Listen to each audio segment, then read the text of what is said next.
So in the world of dating and throughout the history of humanity in a world, people have been dating literally through the crack of dawn of time.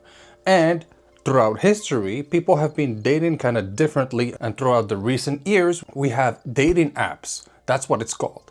And those dating apps make it actually easier for you to actually, boom, go on your phone, go on that dating app and maybe match with somebody. And as soon as you match, boom, that's it. You can go on a date and maybe you can create something with that person or something. What do you mean by that?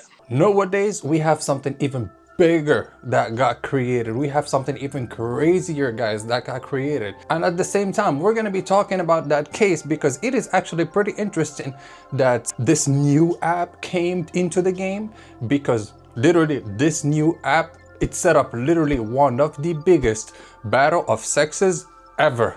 And we are here to actually talk about the T app. The T app is a dating app only exclusive for women. So basically you gotta be a woman and you can have access to that platform, and on that platform basically it is like a review kind of base on specific men that those women that are on the platform went on dates or know about and all of that. So basically what happens is, as soon as you go on the platform, there are pictures of men, and next to those pictures there is like a rating system or something, like with a positive thumbs up or something and a negative, I guess, or something like that. And I'm guessing that there's gonna be no positive reviews or something, but there's gonna be just negative reviews left and right. Because basically as soon as a woman goes out with a man and that man is kind of shady or has done something wrong or whatever, boom, she takes a picture of him and she posts him on that platform, and from there she says what she has to say, like, oh, this man was a manipulator, or this man was trying to do this or whatever.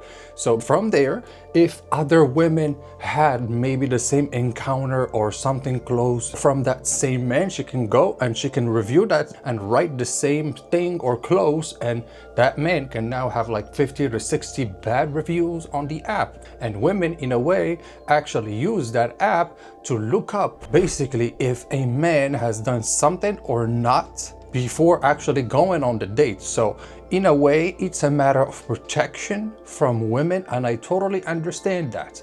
But we're gonna talk about all the shady shit that happened. Hear me out, guys, and don't forget to like this video and subscribe to the channel. Let's go.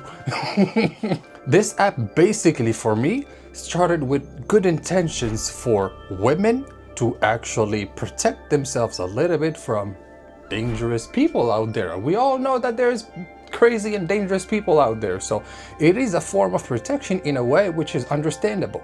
But in a way, what kind of sounded the alarm is the fact that if you're a man, no one can actually access it.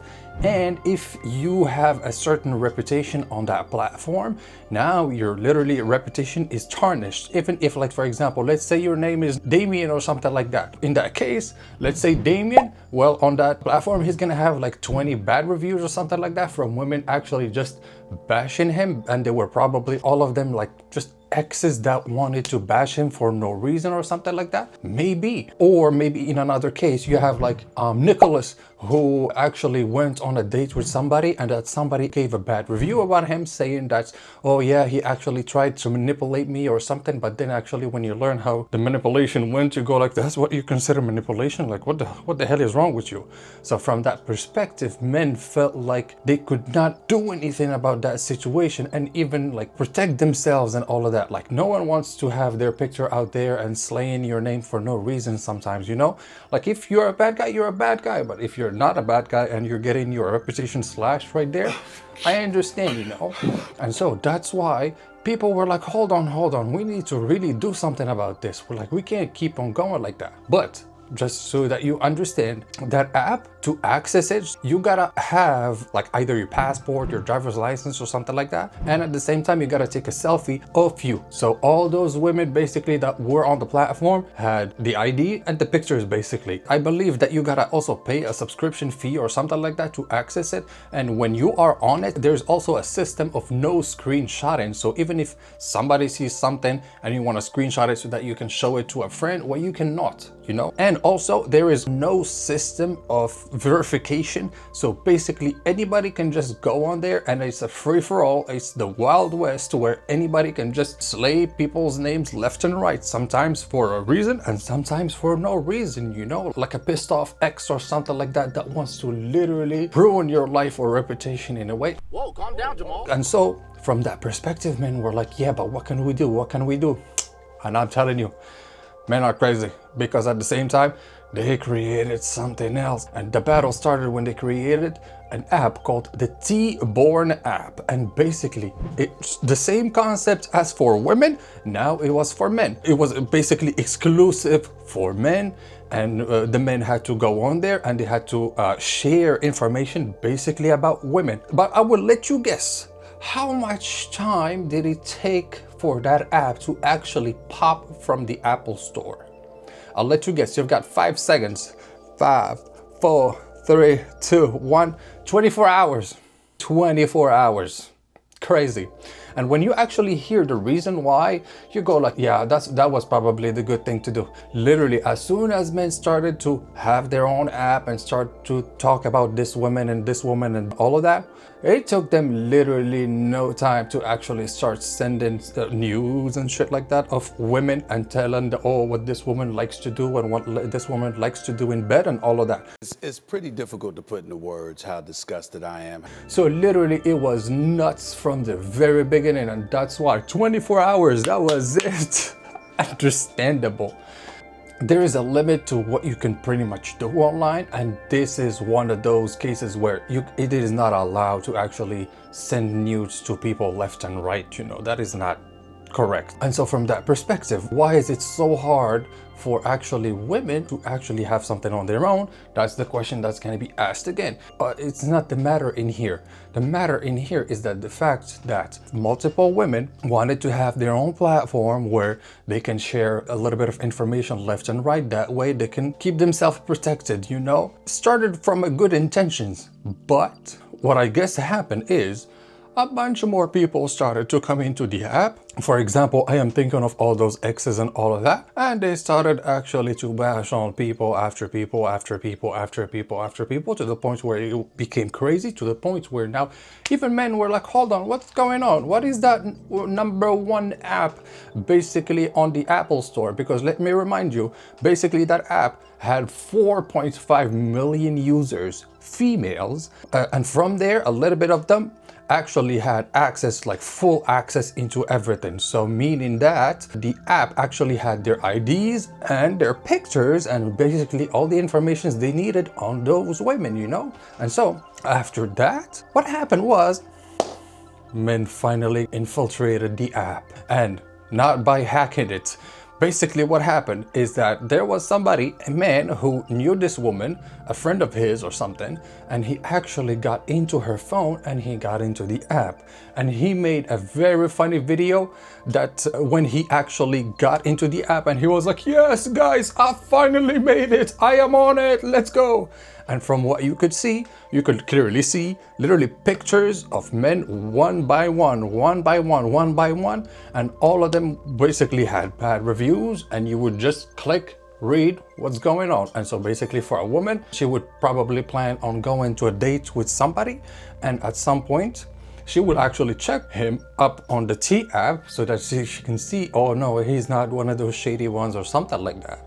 And that's what basically what's going on. And so after that, man found out what was going on that app and sent the info, a little bit of that video, to people online and all of that. That's when people were like, hold on, what's going on and all of that. So from that perspective, it is totally an invasion of privacy and an invasion of that app and all of that, because it was not supposed to happen. But at some point it would have happened, because women at that point literally started a problem for maybe innocent men. That was the problem, specifically for men that should not have been on the app and literally got their names slain for nothing basically. That was the issue.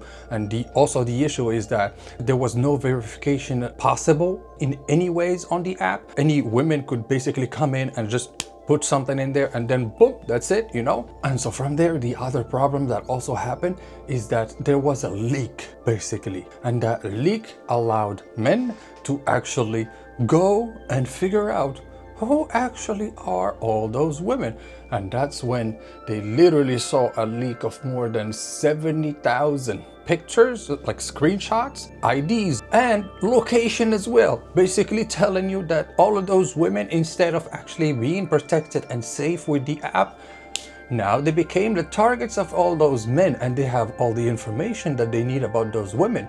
Like literally the GPS location, their IDs, and their pictures, so they can literally start to verify pretty much everything.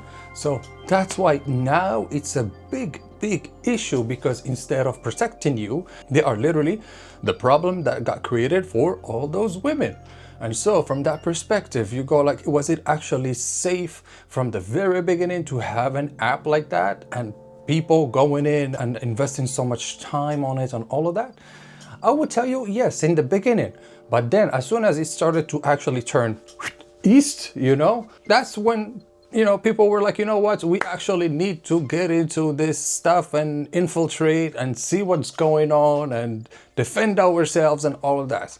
So as I said, it went from a good intention. It started as a good intention for women to actually protect themselves, because, you know, you never know who you are meeting out there nowadays.